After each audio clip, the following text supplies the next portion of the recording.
Tot que m'agrada principalment és el bàsquet, però jo miro tots els esports que fan a TV, a la televisió, perquè m'entusiasma. Ara mateix estic mirant els campionats d'Europa d'handbol femení i m'encanta, vull dir, em passo bé. Doncs és això, tu veus jugar, quan jugàvem nosaltres o jugaven ara és molt diferent, vull dir, la preparació física ha canviat però completament. Nosaltres només fèiem tècnica de jugades, però llavors teníem el mateix entrenador, era el que ens feia la preparació física. I ara no, ara tenen el preparador físic, el metge, l'entrenador, ho tenen tot molt bé. I ha canviat, potser, una de les coses és això i la força física. Veus aquestes noies que lluiten i juguen, que és una meravella. Nosaltres a la nostra època també, però bueno, és molt diferent. Jo els diria que disfrutessin de l'esport que fessin, que miressin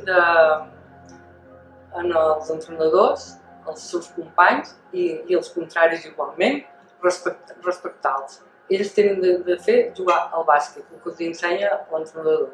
A més, ells tenen d'anar fent. Després també els diria que per arribar on tu pots dir vull fer això, tens de lluitar i fer companyerisme amb tot el resta de l'equip. Fa poc he llegit El món d'ahir de Stefan Zweig, no sé si ho pronuncio bé, segur que no.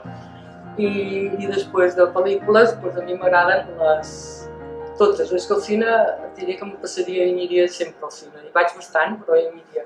I una de les pel·lícules que me'n recordo més és una que em sembla que es diu Tomàquets fregits? No, tomàquets verds fregits. És que no escolta. I els recomanaria això. Cançons, jo m'agrada tota la música, m'agrada tota la clàssica, la moderna, jo escolto, segons el moment del dia, agafo una música o agafo una altra. I els dissabtes escolto sardanes a Ràdio Argentona, que les dono a Ràdio Argentona.